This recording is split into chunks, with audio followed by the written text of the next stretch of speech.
कुछ लोग बहुत दुखी हो जाते हैं कि मोदी जी को ऐसा क्यों बोला। चुनाव आयोग ने गुरुवार को कांग्रेस और बीजेपी अध्यक्ष से प्रधानमंत्री नरेंद्र मोदी और राहुल गांधी के बयान पर जवाब मांगा है।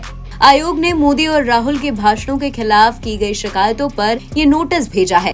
इन शिकायतों में आचार संहिता के उल्लंघन का आरोप लगाया गया है। चुनाव आयोग ने पीएम नरेंद्र मोदी के राजस्थान में दिए गए उस भाषण के खिलाफ दर्ज शिकायतों की पड़ताल भी शुरू कर दी है, जिसमें ये दावा किया गया था कि अगर कांग्रेस सत्ता में आती है तो वो लोगों के धन को मुस्लिमों में बांट देगी।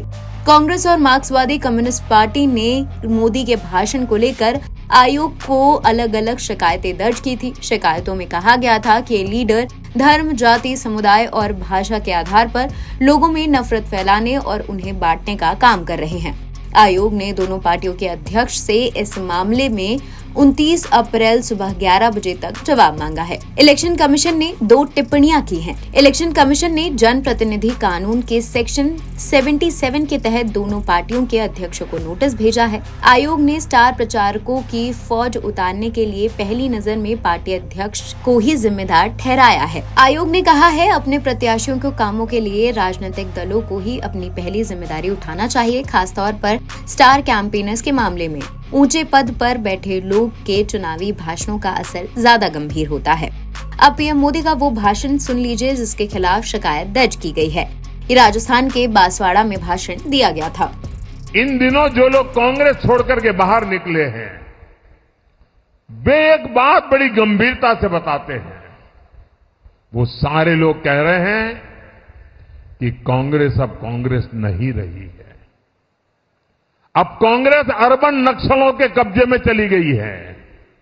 कांग्रेस अब वामपंथियों के चंगुल में फंसी हुई है। तो हमारे एक मित्र ने उनको पूछा कि आप ये कैसे कहते हैं, तो उन्होंने कहा उनका मैनिफेस्टो देख लीजिए, इस बार का कांग्रेस का मैनिफेस्टो देख लीजिए। कांग्रेस ने अपने मैनिफेस्टो में जो कहा है वो चिंताजनक है, गंभीर है, और ये माओवाद की सोच को धरती पर उतारने की उनकी कोशिश है। उन्होंने कहा है कि अगर कांग्रेस की सरकार बनेगी तो हर एक की प्रॉपर्टी का सर्वे किया जाएगा। हमारी बहनों के पास सोना कितना है उसकी जांच की जाएगी, उसका हिसाब लगाया जाएगा। हमारे आदिवासी परिवारों में चांदी होती है, सिल्वर कितना है उसका हिसाब लगाया जाएगा। सरकारी मुलाजिमों के पास कितना जगह है, क्या है, पैसे कहाँ है, नौकरी कहाँ है, उसकी जांच की जाएगी। इतना ही नहीं, आगे क्या कहा है, ये जो गोल्ड है बहनों का और जो संपत्ति है ये सबको समान रूप से वितरित कर दी जाएगी। क्या ये आपको मंजूर है? क्या आपकी संपत्ति सरकार को हड़पने का अधिकार है? क्या आपकी संपत्ति को, आपने मेहनत करके कमाई हुई संपत्ति को सरकार को ऐंठने का अधिकार है? क्या उस संपत्ति को मेरी माताओं बहनों की जिंदगी में सोना वो सिर्फ शो करने के लिए नहीं होता है, उसके स्वाभिमान से जुड़ा हुआ है।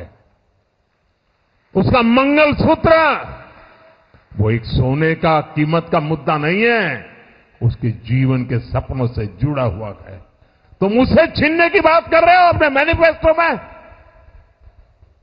गोल्ड ले लेंगे, सबको वितरित कर देंगे, और पहले जब उनकी सरकार थी उन्होंने कहा था कि देश की संपत्ति पर पहला अधिकार मुसलमानों का है। इसका मतलब ये संपत्ति इकट्ठी करके किसको बांटेंगे? जिनके ज्यादा बच्चे हैं उनको बांटेंगे। घुसपैठियों को बांटेंगे। क्या आपकी मेहनत की कमाई का पैसा घुसपैठियों को दिया जाएगा? आपको मंजूर है ये कांग्रेस का मैनिफेस्टो कह रहा है कि वो माताओं बहनों का सोने का हिसाब करेंगे, उसकी जड़ती करेंगे, जानकारी लेंगे और फिर उस संपत्ति को बांट देंगे और उनको बांटेंगे जिनको मनमोहन सिंह जी की सरकार ने कहा था कि संपत्ति पर पहला अधिकार मुसलमानों का है। भाइयों बहनों, ये अर्बन नक्सल की सोच, मेरी माताओं बहनों, ये आपका मंगलसूत्र भी बचने नहीं देंगे, यहां तक जाएंगे, मैं कहने आया हूं।